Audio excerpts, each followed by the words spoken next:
Okay, so from our warm-up, we find that we do have problems when we're trying to solve linear systems graphically, when we're graphing by hand. Desmos does a beautiful job, and now that we have that technology, the graphing by hand has become a little bit less important. But graphing by hand is tedious. It takes a lot of time, and then also if we don't have the technology and we're graphing by hand, it can be really difficult to determine the exact point that the two lines intersect one another. So we're going to look at methods for solving these algebraically, and there's two common methods we look at. One is called substitution, and the other one is called elimination. Okay, so substitution and elimination are our two methods. We're going to spend a day or so on substitution, and then we'll spend a couple of days on elimination, and then we'll put all the pieces together and we'll be ready for a test next week. All right, solve the above example by substitution. So these were the two equations that we had right here on the previous page that we tried to solve graphically. And we estimated roughly where we thought the point of intersection might be. But here's what's going to happen with substitution. We know if like x was equal to 3 and we had an expression of 3x plus 2 and we wanted to find out its value, we would substitute the value that we had for x in where the x was. This works on that same premise. So we have two equations. One is defined as y equals 2x minus 4. I'm going to call this equation number 1. And I'm going to put it in the 1 in a circle so that it doesn't look like I have like 1 times y. Not that that would change it, but if I put the 1 with a circle on the other side, if I didn't have a circle, that would start to look like negative 41 instead of our identifier as equation number 1. So that's just a labeling method that I will use, and it's commonly used throughout the math world. Our second equation is y equals negative 4x plus 1. Now this is solved, the first equation, actually they're both solved, for y. We've got y by itself. The first equation is saying that y has to be equal to 2x minus 4. So what we're going to do is at the point of intersection, we know that the value of y for the first equation would be the same as the value of y for the second equation. So I'm going to replace the y in the second equation with the expression that we have in the first, that y is equal to 2x take away 4. So for communication, I'm actually going to tell the reader what it is that I'm doing. I am substituting, I'll use the word sub instead of substitute because it's quicker to write, and you can too. Sub equation 1 into equation 2. Okay, so where I have y in equation 2, so equation 2 is y equals negative 4x plus 1, I'm going to replace that y value with the 2x minus 4. And that has to equal negative 4x plus 1. So the y in the second equation got replaced with the expression that I had for y in the first equation. And now this equation is just in terms of x, and we know how to solve those. We reviewed them in the last unit, in our first warm-up unit. I'm going to add 4x's to both sides. Add 4x. So 2x's plus 4x's should equal 6x's. Take away 4 equals, and then we would just be left with 1 on the right side of the equal sign. And then we can add 4 to both sides to get the x by itself, and we have 6x's now being equal to 1 plus 4 is 5. And then x, to get x by itself, I'm going to divide both sides by 6. And then my x is equal to 5/6. And I'm going to leave that as a fraction because as a decimal, 5 divided by 6, try that, 5 divided by 6 is 0.8333 repeating. And I want to be as exact as possible. Now I had estimated 0.9, so 0.83 repeating is not too bad. What I'm going to do now, I'm going to work over here. Now that I know what x is, I'm going to take that value of x and I'm going to substitute that back into equation number 1. So sub, for communication, I'm telling the reader what it is that I'm doing. I'm substituting x equals 5/6 into the other equation, into equation number 1. We're going to have y being equal to 2 times 5/6 and then minus 4. And then using my fraction rules, I multiply my numerators together. I would get 10/6, which would reduce to 5 over, divide by 2, 5/3. So really I'm reducing the 2 by a factor of 2 and the 6 by a factor of 2, and that gives me 5/3. Take away 4 wholes.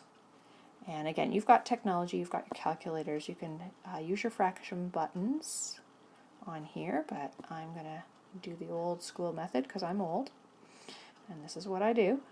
4 times 3 is 12, and on the bottom I would have 3.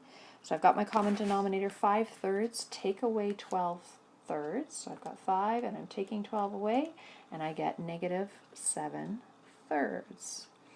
Okay, and that would be like -2 1/3, I think it is, and we had like -2.2 or something. So our solution is, therefore, the solution is, and alphabetical ordered for our ordered pair, 5, 6, x comes before y. You don't have to solve for x first. Sometimes it makes more sense to solve for y first. It depends on the situation. And that's a comma in the middle of those guys. Boy, that looks really terrible. Let me try that comma again. Comma. Okay, so that's my ordered pair. Let's go to the next. Okay, solve by substitution. Part A, I have my 2 equations here. Equation 1, I'm going to label that as equation 1, and equation 2 is right here. Now I'm looking at equation 1. I could rearrange that and get either x or y by itself, but if I slide down to equation 2, I already have x being equal to this other stuff.